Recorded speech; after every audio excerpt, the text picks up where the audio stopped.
وعلماء ملته وأولياء أمته وشهداء محبته إلى يوم الدين. أما بعد فأعوذ بالله من الشيطان الرجيم.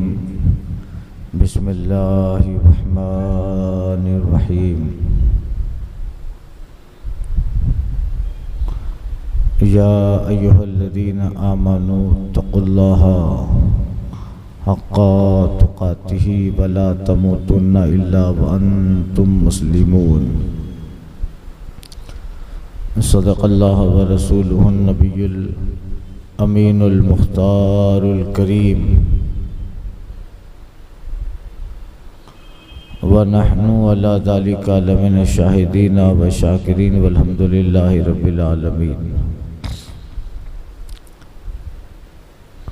بارگاہ رحمت عالم رحمت تمام جان عالمین مرکز عقیدت ختمی مرتبت امام الاولین والآخرین سید الانبیاء والمرسلین حضور احمد مجتبی محمد مصطفیٰ صلی اللہ تعالی علیہ وسلم میں درود شریف کا نذرانہ محبت پیش کریں. پڑھی اللہم صلی اللہ الصلاۃ والسلام علیک یا سیدی یا حبیبی یا رسول اللہ. کوئی گل باقی رہے گا نہ یہ چمن رہ جائے گا. کوئی گل باقی رہے گا نہ یہ چمن رہ جائے گا. پر رسول اللہ کا دین حسن رہ جائے گا. اطلسوں کم خواب کے پوشاک پر نازان ہوں. اس تن بے جان پر خالی کفن رہ جائے گا. جو پڑے گا صاحب لولاک کے اوپر درود، جو پڑے گا صاحب لولاک کے اوپر درود، آگ سے محفوظ اس کا تن بدن رہ جائے گا. ہم سفیر و باغ میں ہیں کوئی دم کے چہچہے. بلبلیں اڑ جائیں گی سونا چمن رہ جائے گا. سب فنا ہو جائیں گے کافی ولیکن حشر تک نعت حضرت کا زبانوں پر سخن رہ جائے گا. حضرات گرامی، سفر المظفر کا مہینہ ہے اور ابھی 2 دن پہلے یوم آزادی گزرا. ہند کو آزاد ہوئے 77 سال ہو گئے اور اس دن پورے ملک میں شہیدوں کو سیلیوٹ کیا گیا، سلام کیا گیا. اس لیے میں نے حضرت کافی کفایت علیہ رحمہ کے اشعار پڑھ لیے. یہ بھی شہید آزادی ہیں، حضرت علامہ فضل خیر آبادی ہوں اور حضرت کافی کفایت علیہ رحمت و رضوان. ان کی بھی بے شمار قربانیاں تھی انگریزوں سے لڑنے میں اور ملک کی بقا، سلامتی اور آزادی کے لیے ان کی بے شمار قربانیاں تھیں. ان میں علامہ فضل حق بھی اور حضرت کافی کفایت علیہ رحمہ تو بڑے مشہور شاعر بھی گزرے اور ان کے دیوان کافی پڑھیں تو اتنے زبردست عاشق رسول تھے. اللہ اکبر. حضرت کافی اعلیٰ حضرت جن کے اشعار کو پسند فرماتے تھے اور اعلیٰ حضرت کہتے تھے کہ درد کافی کہاں سے، درد جگر کافی سا درد جگر کہاں سے لاؤ. یعنی امام اہل سنت اعلیٰ حضرت جن کے اشعار کو پسند فرماتے ان میں سے حضرت کافی کفایت. تو ان کے بے شمار نعتیں منقبت اور بے شمار قصائد پڑھے لکھے. یہ بڑا مشہور ہے پورے ہند اور سندھ میں جو آپ کا کلام پڑھا جاتا ہے. کوئی گل باقی رہے گا نہ یہ چمن رہ جائے گا، پر رسول اللہ کا دین حسن رہ جائے گا۔ اس نام شاہان جہاں مٹ جائیں گے لیکن یہاں، باقی حشر تک نام و نشان پنجتن رہ جائے گا۔ بڑی عظیم شخصیت تھی، تو خراج محبت کے لیے 15 اگست گئی، یوم آزادی گیا، اور اس میں دعا بھی کریں اللہ ہمارے ملک کو ترقی دے، اور ملک کے اندر فسادات اور غیر فطری وارداتیں ہیں، اللہ تعالیٰ ان ساری واردات کرنے والوں کو کیفر کردار تک پہنچائے، ملک میں سکون دے، امن دے، اور یہاں کی آب و ہوا، فضا جو ایک بہترین خوشگوار فضا ہے، اللہ تعالیٰ اس فضا کی سالمیت کو برقرار رکھے، اور یہاں اللہ تعالیٰ رحمت، رزق، برکت، کرم کے دروازے کھول دے، اور جس طرح ماضی میں ان بزرگوں نے ہندوستان کو سونے کی چڑیا بنایا تھا، وہ رونق بخشے بہادر شاہ ظفر مغل سلطنت کے آخری بادشاہ تھے، عاشق رسول تھے، اور بہت ان کو بھی جو ہے حضور سے سچی عقیدت تھی، لگاؤ تھا۔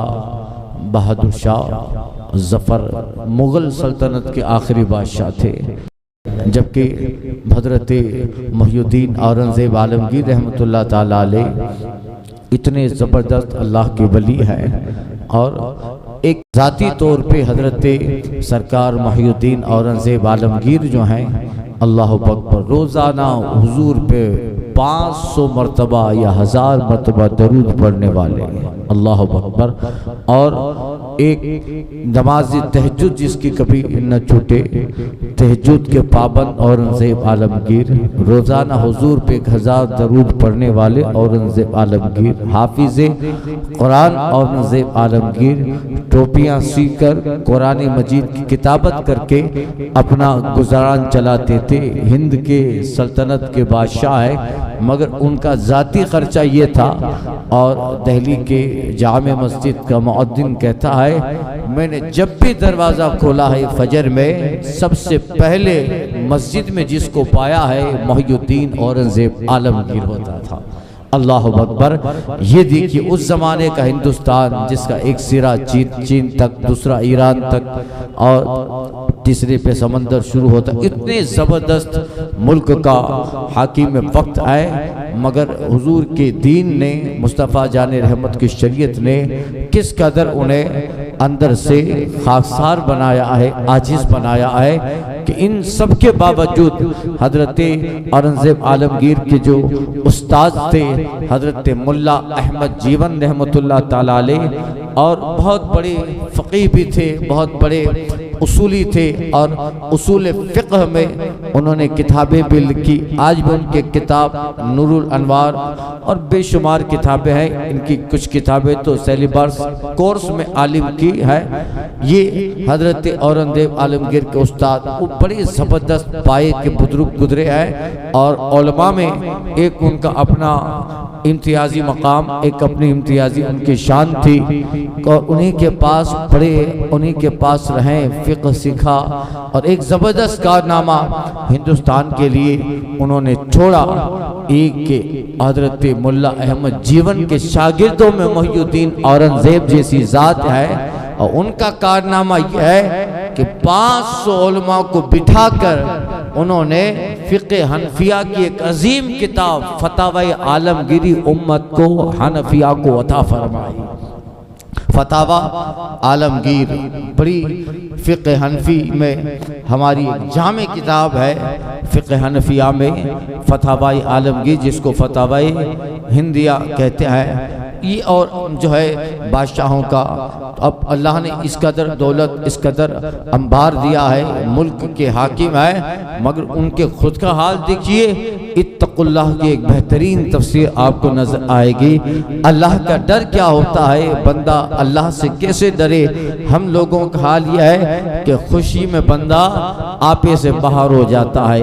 یہ بزرگ کہتے ہیں، صالحین کہتے ہیں کہ بندہ بالکل غم میں آتا ہے تب بھی نڈھال ہو جاتا ہے اور وہ کوئی غلط راستہ اختیار کر لیتا ہے، اور بندے کو جب بہت زیادہ کچھ مل جاتا ہے، خوشی آتی ہے، تب بھی بندہ غلط راستہ اختیار کرتا ہے۔ غریب ہوتا ہے تو دیکھا مسجد میں آ رہا ہے، عبادت کر رہا ہے، نماز پڑھ رہا ہے، دعائیں کروا رہا ہے، علماء کی سادات کی صحبت میں بیٹھتا ہے، مگر جیسے ہی دولت کا انبار آیا تو پھر مسجدوں سے دور ہو گیا، علماء کی صحبت سے دور ہو گیا، بزرگوں سے دور۔ اب آج کل یہی ہے، دولت کا آ جانا یعنی عیاشیاں آ جانا، زیادہ پیسے آ جانا یعنی بدتمیزی کا بازار گھر میں گرم ہو جانا، اور جو جتنا مالدار ہے اتنا ہی کمینہ ہوتا جاتا ہے۔ جس قدر جس کے پاس پیسہ زیادہ ہے اسی قدر وہ دین سے جو ہے دور ہوتا جاتا ہے، اور جس قدر بندہ غریب ہے تو مسجد کے قریب آتا جاتا ہے، اہل اللہ صالحین کے قریب آتا ہے۔ دولت آتی ہے، بندہ مسجد سے دور، اللہ والوں سے دور، صالحین سے دور، بزرگوں سے دور، عبادت سے دور، نماز بندگانہ سے دور۔ جتنا پیسہ آیا یعنی اس کی فطرت بدل جاتی ہے، اور دولت کا انبار اس کو شیطانی صفت میں لا کے کھڑا کر دیتا ہے، اور پھر وہ سمجھتا ہے کہ یہ دولت کا ریل پیل اس دولت کی ہمیشہ میرے پاس رہنی ہے، اب میں جو چاہوں کروں۔ اب وہ مالدار اپنی بیٹی کی شادی کرتا ہے تو خربوں روپے اڑا دیتا ہے، کہاں کہاں سے ناچنے والیوں کو بلاتا ہے۔ اب وہ اپنے بھتیجے کی شادی کر رہا ہے، اپنے بھانجے کی شادی کر رہا ہے، اپنے بیٹے بیٹیوں کی شادی کر رہا ہے، اب اپنے پیسوں کا غلط استعمال کرتا ہے۔ اب رات کو 2-2 3-3 بجے تک سنگیت کی محفلیں قائم ہوگی، کوئی پرواہ نہیں ہے کہ پڑوس میں کوئی بیمار سویا ہے، کوئی پرواہ نہیں ہے کہ پڑوس میں کوئی کینسر کا پیشنٹ ہے، مریض ہے، بس میرے پاس دولت ہے، میں چاہے دولت طوائفوں پہ اڑاؤں، فواہش پہ اڑاؤں، فاحشہ پہ اڑاؤں یا لونڈوں پہ اڑاؤں، مجھے کوئی فکر نہیں ہے۔ یعنی دولت کا آ جانا عیاش بن جانا، دولت کا آنا آج کے زمانے میں بدتمیز بن جانا۔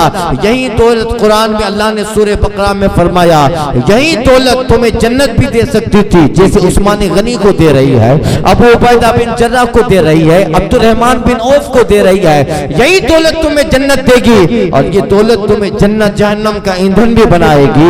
یہ دولت تمہیں خدا کے غضب کے قریب کرے گی، یہ دولت غضب رب کے قریب کرے گی۔ تو یہی ہے، بندہ چاہتا تو جنت خرید سکتا تھا، مگر اس نے جہنم خرید کر وہی دولت ہے جو اس کے لیے عذاب الہی کا عظیم سبب بنتی چلی گئی۔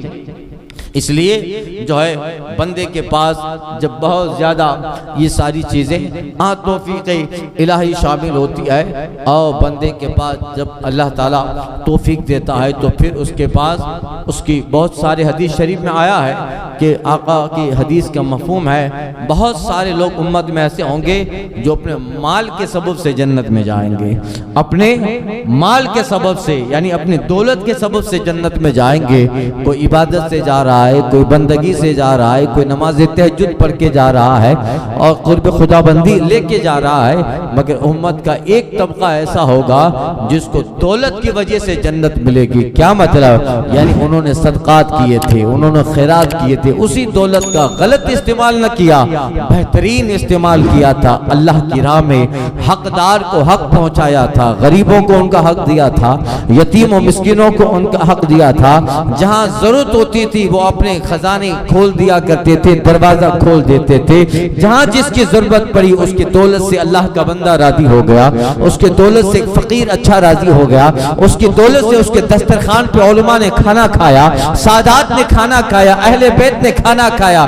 یعنی دولت تھی مگر اس سے اللہ کے بندوں کی راضی کرنے کی فکر میں رہا، اس سے اللہ کے بندوں کی دلجوئی کی فکر میں رہا، تو یہی دولت ان کے لیے جنت بنے گی۔ آقا فرماتے ہیں امت کا ایک طبقہ ایسا ہے جو اپنے مال کی وجہ سے جنت پالے گا، مال کی وجہ سے جنت پالے گا، جیسے حضرت عثمان غنی ہے، اللہ اکبر، ایسا اللہ تعالیٰ نے مال و اسباب ہم لوگ سنتے رہتے ہیں، بلکہ عثمان غنی کا تو کیا کہنا، سبحان اللہ، دنیا میں ہم اور آپ رہیں، جب تک زندہ ہے تب تک ہمارا سارا معاملہ چلتا ہے، گھر میں ہمارے نام کی روٹی بنے، ہم انتقال کر جائیں تو ہمارے حصے کا سالن نہ بنے، ہمارے حصے کی روٹی نہ بنے، ہمارا سارا اکاؤنٹ جو دنیاوی تھا اس کو کلوز کلوز کر دیا جائے، شٹ ڈاؤن کر دیا جائے اور ساری چیزیں بند ہو جائے، مگر اللہ اکبر عثمان غنی رضی اللہ تعالی عنہ کی ذات تو دیکھیے، آج بھی مدینہ میں وہاں کے کارپوریشن بینک میں عثمان بن عفان نام کا آپ کا کرنٹ اکاؤنٹ چالو ہے۔ اللہ اکبر، آپ کے نام کا اکاؤنٹ ہے۔ حدیقہ عثمان ایک بہت بڑا باغ ہے مدینہ میں، جس کی تھوڑی تھوڑی زمین لیز پہ دی جاتی ہے اور اس سے ہزاروں لاکھوں ریال آمدنی ہوتی ہے۔ ایک مدینہ میں بڑی ہوٹل ہے فندق عثمان بن عفان، اس کا سارے سال کا خرچہ اور یہ باغ کی لاکھوں ریال کی کمائی وہ ساری عثمان غنی کے اکاؤنٹ میں ڈال دی جاتی ہے۔ آدھا پیسہ انویسٹ کیا جاتا ہے مستقبل کے لیے، باقی جو آدھا بچتا ہے اس سے حجاز میں یعنی مکہ میں، مدینہ میں، طائف میں، بدر میں، احد میں، حجاز اور عرب کے بعض علاقوں میں اسی عثمان غنی کے فنڈ سے فلاحی کام کیا جا رہا ہے، اسکولیں بنائی جا رہی ہے، مدرسے بنائے جا رہے ہیں، غریبوں کے لیے مکان تعمیر ہوتے ہیں، بیواؤں کے، یتیموں، بے سہاروں کے لیے سہارا وہ دولت بنتی جاتی ہے۔ اور حرم شریف میں رمضان کے مہینے میں افطار کا سامان، رمضان کے مہینے میں سحری کا سامان دیکھا آپ نے؟ مدینہ شریف، مکہ شریف میں رمضان میں کتنے سارے لوگ روزہ افطار کر رہے ہیں، ایک ہی ساتھ ہزاروں لاکھوں لوگ روزہ بند کر رہے ہیں، روزہ کھول رہے ہیں۔ آخر کہاں سے آتا ہے یہ سارا روپیہ؟ عثمان غنی کے فن سے آتا ہے۔ اللہ اکبر، ایسی اللہ نے سخاوت دیا ہے۔ چلے گئے 1400 سال گزر گئے، مگر آج بھی صدقہ اور نامہ اعمال میں عثمان غنی کا عمل اللہ کی طرف سے درج ہو رہا ہے، آج بھی درج ہو رہا ہے، یعنی آج بھی ان کے نام سے اکاون، ان کے نام سے سخاوتیں عمل جاری ہے۔ تو یہی ہے حضرت عثمان غنی اپنی محبت کی بنیاد پر عشرہ مبشرہ میں ہے، 10 خوش نصیب صحابہ میں ایک ہے جن کو دنیا میں حضور نے جنت کی بشارت دی، ان میں ایک جناب عثمان غنی ہے اور بے شمار آپ کے فضائل ہیں، مگر ان میں سے ایک سبب یہ بھی ہے کہ اللہ نے دولت دی، اس کا استعمال اللہ کی راہ میں بندوں کی رہبری اور غلاموں کو آزاد کرنے میں، مصطفیٰ جان رحمت کے نام پر لٹانے میں اللہ دیا۔ اس لیے امت کا ایک طبقہ دولت کی بنیاد پر بھی جنت میں جا سکتا ہے، بندہ کیوں نہیں کر سکتا؟ بندے کے پاس اگر اللہ تعالیٰ عقل سلیم دے بندے کو قلب سلیم اللہ تعالیٰ دے تو اس دولت کا اسے بہترین استعمال سیکھ لینا چاہیے۔ ہمارے معاشرے میں دولت آتی ہے، بندہ شرابی بن رہا ہے۔ اب تک غریب تھا تو کچھ نہیں کرتا تھا، غریب تھا تو کچھ نہیں کرتا تھا، پیسہ آیا شراب پی رہا ہے، پیسہ آیا شیئر بازار میں لگ گیا، پیسہ آیا جوئے میں لگ گیا، پیسہ آیا اب غریبوں کو ستا رہا ہے اور بے شمار اس کے اندر خرافات آ جاتے ہیں۔ اللہ تعالیٰ حسن ہدایت دے، اللہ توفیق دے، مگر اللہ کے رسول کے حدیث کا مفہوم بزرگ صالحین علماء بیان کرتے ہیں، اللہ کبھی دیتا ہے امتحان کے لیے، لیتا ہے امتحان کے لیے، اللہ دیتا ہے آزمائش کے لیے، کبھی لیتا ہے آزمائش کے لیے۔ غریب بنایا ہے تو آزمائش ہے، امیر بنایا ہے تو آزمائش ہے، اور اسی آزمائش کے زمانے میں بندے کا ہاتھ وسیع رہے، اللہ کے بندوں کا حق ادا کرتا رہے، اپنی دولت پہ شکر ادا کرتا رہے، اس کا جائز استعمال کرے، تو بزرگان دین کہتے ہیں اللہ اس تک ہی نہیں، اس کی نسلوں تک دولتوں کا سلسلہ جاری کر دیتا ہے، اس کی نسلوں تک وہ سلسلہ جاری کرتا ہے۔ اس لیے ہر حال میں چاہے غریبی ہو چاہے امیری ہو، ہر حال میں بندے کو اللہ کا ڈر اس کے سامنے رکھنا۔ یا ایھا الذین آمنوا اتقوا اللہ حق تقاتہ، اے بندو ایسے ڈرو جیسے اللہ سے ڈرنے کا حق ہے، چاہے جہاں رہو، گھر میں رہو، باہر رہو، شہر میں رہو، بیرون شہر رہو، ملک میں رہو، بیرون ملک رہو، سفر میں رہو، حضر میں رہو، گھر میں رہو، محلہ میں رہو، خلوت میں رہو، جلوت میں رہو، جہاں رہو، حق تقاتی، جیسا اللہ سے ڈرنے کا حق ہے بے سے ڈرو۔ بندہ جس قدر اللہ سے ڈرے گا، اللہ تعالیٰ کا بندے کو اسی قدر قرب نصیب ہوتا جائے گا۔ اب یہی ہے علامہ غزالی رحمت اللہ تعالیٰ علیہ نے کہا ہے، انسان کا سب سے بہترین جو ساتھی ہوتا ہے اس کا تقوی ہوتا ہے، پرہیزگاری ہے۔ وہ باہر اپنی پرہیزگاری کے ساتھ ہے تو گھر میں بھی اپنی پرہیزگاری کے ساتھ رہے۔ اب 10-15 لوگوں میں تقوی دکھانا مشکل نہیں ہوتا ہے۔ آدھا گھنٹہ آپ سے ملاقات کرنی ہے، 1 گھنٹہ آپ کے پاس بیٹھنا ہے، 1 گھنٹہ میں اچھا بن کے رہوں، 1 گھنٹہ میں آپ کے سامنے درود پڑھتا رہوں۔ آپ کہو کہ بھائی مولانا تو ماشاءاللہ ہے، زبان دیکھو درود سے تر بتر ہے۔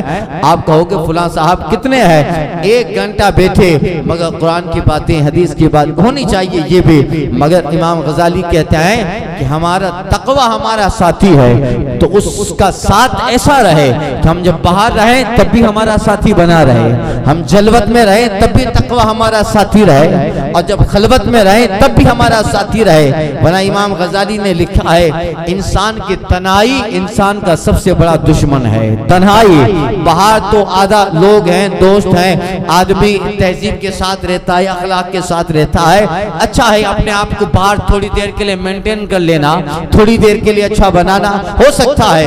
امام غزالی لکھتے ہیں کہ انسان کا سب سے بدترین دشمن تنہائی ہے، اور آج کے زمانے کی تنہائی، جبکہ آپ کے ہاتھ میں اینڈرائڈ فون آ گیا، آپ کے ہاتھ میں نیٹ آ گیا، انٹرنیٹ آ گیا، آج کے زمانے کی تنہائی وہ تو دشمنی نہیں، زہر قاتل ہے، زہر قاتل ہے، ایسا زہر ہے جو جہنم کو قریب کر دے، اللہ کے غضب کو قریب کر دے۔ بندہ تنہائی میں ہے، ہاتھ میں موبائل ہے، پوری دنیا اس میں ایک چاپ دبانے، سوئچ دبانے کی، ایک بٹن دبانے کی دیر ہے کہ سارے چیز جو ہے، سارے مناظر اس کے سامنے ہے۔ اب امام غزالی کہتا ہے کہ اب بندہ اس کی فطرت اسی وقت پہچانی جاتی ہے کہ بندہ باہر تو سب سے اچھا رہے، مگر بندے کی فطرت کب پہچانی جائے گی؟ جب وہ تنہائی میں بھی شرافت کے ساتھ رہے، تنہائی میں بھی حقانیت کے ساتھ رہے، تنہائی میں بھی اس کے کبھی بھی شرافت کا دامن نہ چھوٹے، پرہیزگاری کا دامن نہ چھوٹے، حیا کا دامن نہ چھوٹے۔ باہر بھی حیا کے ساتھ رہتا ہے، گھر میں اکیلا ہے تب بھی حیا کے ساتھ ہے کہ کوئی دیکھے نہ دیکھے، میرا پروردگار دیکھ رہا ہے، ملائکہ دیکھ رہے ہیں۔ عثمان غنی ان بزرگوں میں ہیں، ان کا بھی ذکر ہوتا ہے، انہوں نے تنہائی میں بھی کبھی جو ہے اپنے ستر کو نہیں کھولا تھا۔ یعنی یہ ساری چیزیں تو کہا تنہائی بندے کا بہت بڑا دشمن ہے، اور اسی میں اپنے آپ کو بچا لینا ہے کہ کوئی نہیں دیکھتا، ہاتھ میں موبائل ہے، اب جو چاہیں کریں، مگر اس وقت بندہ اپنے دماغ میں خوف خدا لے آئے، کوئی دیکھے نہ دیکھے، میرا پروردگار دیکھ رہا ہے۔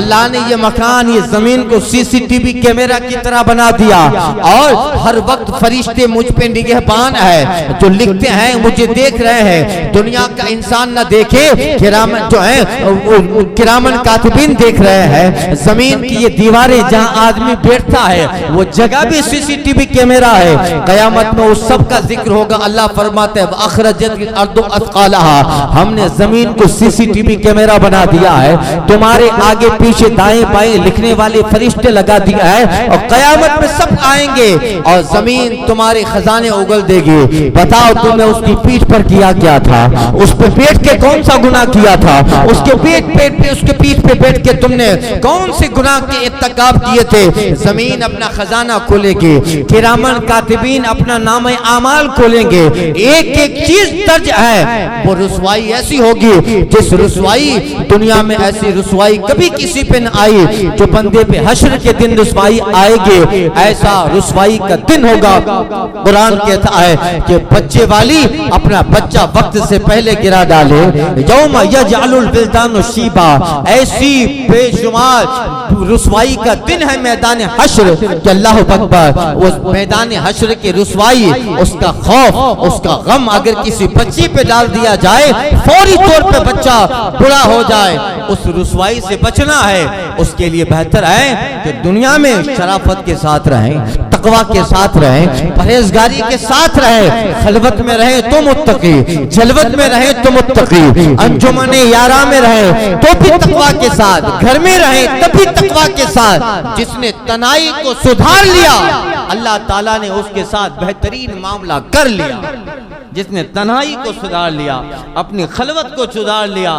ورنہ تو آج کل نوجوانوں کا حال دیکھیے، تنہائی تو جانے دیجئے، بہت بڑی بات ہے، اللہ محفوظ رکھے، مگر گلی سے رات کو 1 بجے گزر جاؤ تو ہمارے محلوں میں دیکھو سب بیٹھے ہوئے ہیں، کوئی سب کے ہاتھ میں موبائل اینڈرائڈ فون ہے۔ ارے تعجب ہوتا ہے، 6 7 8 سال کے بچے بھی رات کو ایک مسلمانوں کا محلہ بتا دیتا ہے۔ آپ کسی جگہ داخل ہو جاؤ تو آپ محلوں میں داخل ہو کے محلہ بتا دے گا کہ یہ علاقہ مسلمان کا ہے، یہ علاقہ مسلمان کا ہے۔ کہ ہم لوگوں کا حال یہ ہے۔ اللہ تعالیٰ حسن توفیق دے، حسن عمل دے۔ اس لیے جو ہے یہ ساری چیزیں بندہ خلوت میں جلوت میں تقوی اور پرہیزگاری کے ساتھ رہے۔ اللہ تعالیٰ آج کے زمانے میں عمل صالح کے ساتھ ساتھ عقیدہ بھی بہت اہم ہے، اور بالخصوص مذہب اہل سنت والجماعت مسلک اعلیٰ حضرت، جس پہ آج اہل سنت والجماعت کا مختصر میں اطلاق اور تعارف مسلک امام اہل سنت اعلیٰ حضرت ہے، جس میں بزرگوں کی محبت، صحابہ کی محبت، اہل بیت اطہار کی تعظیم و محبت، یعنی 1400 سال سے ہمارے صالحین اور بزرگوں کے جو عقائد رہے اس کے مجمع کا مختصر میں نام مسلک اعلیٰ حضرت، جس کو خود امام اہل سنت اعلیٰ حضرت نے 2 مصروں میں کہہ دیا، اہل سنت کا ہے بیڑا پار، اصحاب حضور نجم ہے، اور ناو ہے عطرت رسول اللہ کی، صبا وہ چلے کہ باغ و پھلے، وہ پھول کھلے کہ دن ہو بھلے، لوا کے تلے ثنا میں کھلے، رضا کی زباں تمہارے لیے